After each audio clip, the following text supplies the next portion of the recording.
Apa yang terlintas di benak Anda ketika mendengar kata literasi? Apakah sekedar kemampuan membaca dan menulis atau lebih dari itu?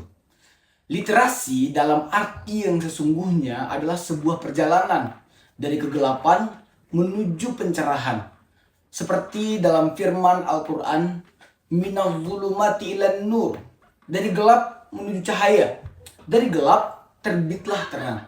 Tapi hati-hati, salah baca satu huruf saja, nur, cahaya, bisa menjadi nar, neraka. Artinya, literasi yang keliru justru bisa membawa kita pada kesesatan. Menurut KBBI, literasi adalah kemampuan mengolah informasi untuk kecakapan hidup, sementara Kementerian Pendidikan mendefinisikan lebih luas kemampuan memahami, mengevaluasi, merefleksikan teks untuk menyelesaikan masalah. Ini sejalan dengan taksonomi Bloom, di mana literasi memiliki 6 tingkatan. Mengingat, memahami, menerapkan, menganalisis, mengevaluasi, hingga menciptakan.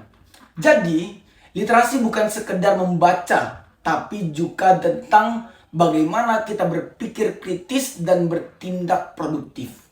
Maman Suherman, pegiat literasi dalam sebuah kuliah umum yang diselenggarakan penerbit Basa Basi, mengungkapkan, bisa baca belum tentu mengerti. Indonesia baca tulisnya udah dahsyat. 2005, buta huruf di Indonesia itu masih 10%. Deklarasi Dakar, Education for All mengatakan anggota UNESCO hanya boleh 5%. Di Indonesia, buta huruf tinggal 1,9%. Tapi di Jakarta, hanya 50% yang paham apa yang dibaca. Sementara di Papua, angkanya bahkan 11-12%. Ini tantangan besar. Literasi sejati harus melampaui teks.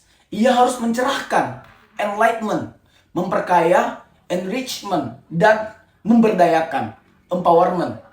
Seperti prinsip Iqra bismi rabbik. Bacalah atas nama Tuhan. Salah memahami bacaan bisa berakibat fatal. Seperti salah membaca nur dan nar yang telah dijelaskan tadi. Sebelum lebih jauh, mari kita ulik terlebih dahulu latar sosiohistoris dari lahirnya sejarah kata literasi. Martin Suryajana mengajak kita menyelami sejarah Republik Literasi, sebuah gerakan abad ke-17 di Eropa yang ada 3 pilar utamanya. Pertama, mesin cetak yang ditemukan oleh Gutenberg yang membuat buku menjadi terjangkau.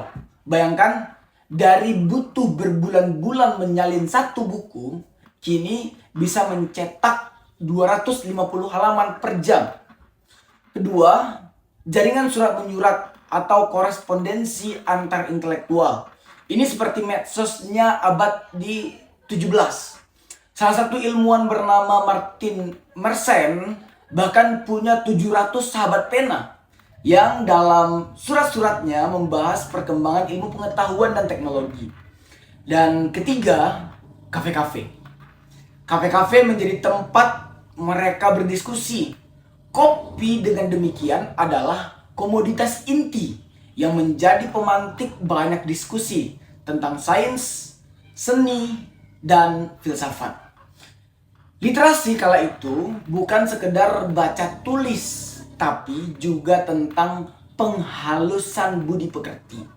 Dalam konteks di Indonesia, misalnya, jika kita membaca cerpen Sepotong Senja untuk Pacarku, karya Seno Gumira, maka makna senja bukan sekedar matahari terbenam saja, tapi sebagai momen sakral, momen ketika siang itu selesai dan kita masuk ke dalam suatu malam yang puitis.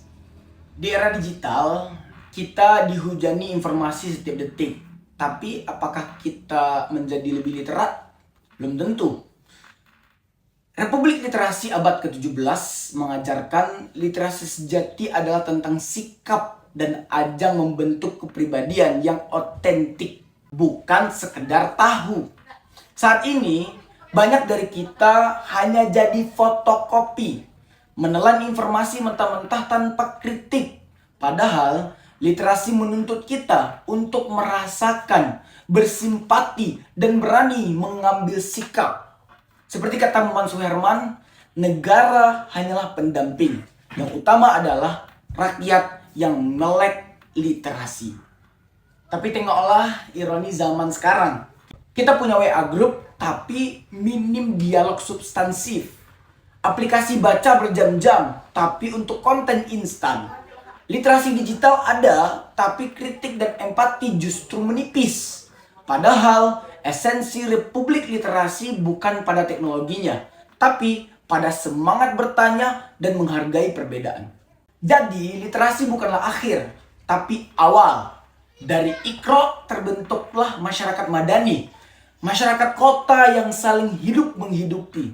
Dari membaca, merdekalah bangsa Indonesia yang berani menyatakan sikap bahwa kemerdekaan adalah hak segala bangsa. Dan oleh karena itu, maka penjajahan di atas dunia harus dihapuskan. Karena tidak sesuai dengan pri kemanusiaan dan pri keadilan.